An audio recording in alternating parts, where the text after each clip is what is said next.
अर्थव्यवस्था को गति देने वाले बिजनेसमैन ही होते हैं, जो महामारी जैसे दौर में सुस्त पड़ी देश की अर्थव्यवस्था में जान फूंकते हैं। इसी के बीच दिल्ली के कनॉट प्लेस में स्थित कॉन्स्टिट्यूशन क्लब ऑफ इंडिया में global India business forum MSME sector के बिजनेसमैन को सपोर्ट करने के लिए national award for business excellence कार्यक्रम का आयोजन किया गया। इस कार्यक्रम को डॉक्टर जितेंद्र जोशी और डॉक्टर योगेश दुबे के नेतृत्व में आयोजित किया गया। इस दौरान मुख्य अतिथि के रूप में केंद्रीय मंत्री रामदास अठावले और हाई कमीशन और कई कंट्री के एम्बेसडर ने शिरकत की। कोरोना महामारी ने देश की अर्थव्यवस्था को तहस नहस कर दिया है। ऐसे दौर में ऐसे कार्यक्रम का आयोजन व्यवसायियों के लिए मोटिवेट करेगा। इस कार्यक्रम में MSME सेक्टर से जुड़ी अलग अलग सेक्टर के लोगों को सम्मानित किया गया।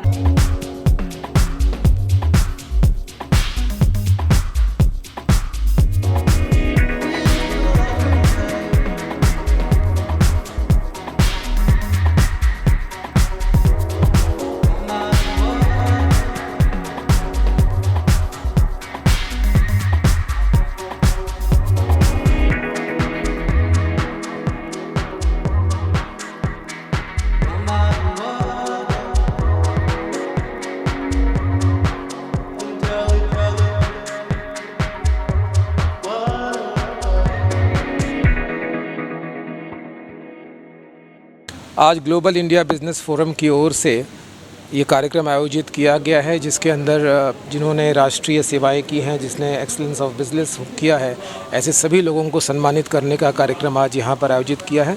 और जैसा कि आपने देखा कि विभिन्न देशों से आज यहाँ पर प्रतिनिधि एम्बेसडर सारे लोग यहाँ पर उपस्थित थे और आज नेशनल अवार्ड जो है अलग अलग क्षेत्रों में दिया गया है। और GIBF पिछले अनेक वर्षों से जो है बिज़नेस एक्सीलेंस के लिए और सोशल सेक्टर में बहुत बड़ा काम करता है। आज MSME सेक्टर बिल्कुल कोरोना के इस काल में हमारा MSME सेक्टर में बहुत बड़ा जो है प्रभाव बना हुआ है। इसी दौरान आदरणीय नितिन गडकरी साहब ने स्पेशल पैकेजेस वगैरह की भी घोषणा की है और MSME सेक्टर से हम लोग लगातार संपर्क कर रहे हैं, लगातार उनसे बातचीत कर रहे हैं। और जो भारत सरकार ने सारी जो पैकेजेस की घोषणा की है आत्मनिर्भर भारत का और स्किल इंडिया का, उसको लागू करने का भी प्रयत्न GIBF अपनी ओर से कर रहा है। ग्लोबल इंडिया बिजनेस फोरम जो one of the fastest growing business networking forum है अभी दुनिया में, 90,000 से ज़्यादा एसोसिएट मेंबर्स है 137 कंट्रीज़ में। जो मेन उद्देश्य है ग्लोबल इंडिया बिजनेस फोरम का कि MSME के जो जितने भी बिजनेसमैन हैं, सिर्फ इंडिया के नहीं बाहर के भी, बिकॉज MSME कोई भी कंट्रीज़ का 50% से ज़्यादा जॉब उत्पन्न करता है।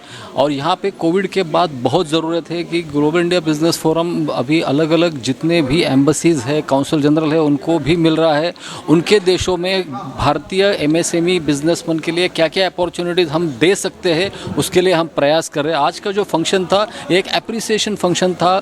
इंडिया के 15 से ज़्यादा स्टेट्स से 50 अच्छे बिजनेसमैन जो MSME के बिजनेसमैन, उनको हमने आज फेलिसिटेट किया है। इसमें खास तौर से महिलाओं के सहयोग और लगन की सराहना की गई। बता दें कि GIBF लगातार प्रयास कर रहा है कि देश आत्मनिर्भर बने और तरक्की करे। हमारा एक ग्लोबल बिजनेस फोरम है, इन्होंने मतलब भारत के बिजनेस में बहुत अच्छी प्रगति करने वाले बिजनेसमैन को और अलग अलग क्षेत्र में काम करने वाले लोगों को अवार्ड दे दिया है। और एक बहुत अच्छी बात है, कोरोना के टाइम में बहुत ही कठिन परिस्थिति में हम लोग आगे जा रहे हैं, लेकिन ये छोटा सा भी प्रोग्राम क्यों न हो, लेकिन बहुत ही अच्छे डिग्नरीज को आज यहाँ जितेंद्र जोशी जी जो इसके फाउंडर प्रेसिडेंट है, इन्होंने मतलब आज का ये प्रोग्राम रखा गया था और बहुत सारे एम्बेसडर भी इसमें मौजूद थे। तो सभी अवार्डी को मैं धन्यवाद देता हूँ, आभार व्यक्त करता हूँ।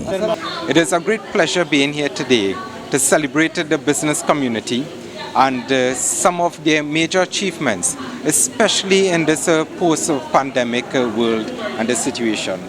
I'm very happy to be part of a Global India Business Forum, where we look at not just strengthening India, but strengthening the world and building the relationships between India, my country, my region, for the benefit of the entire globe.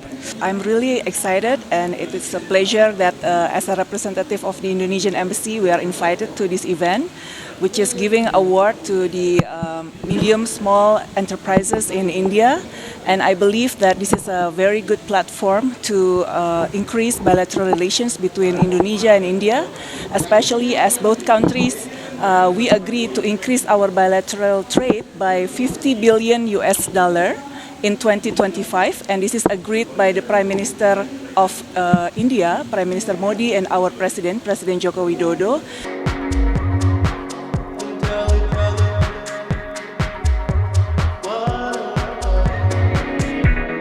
Bureau Report, The Delhi Today News.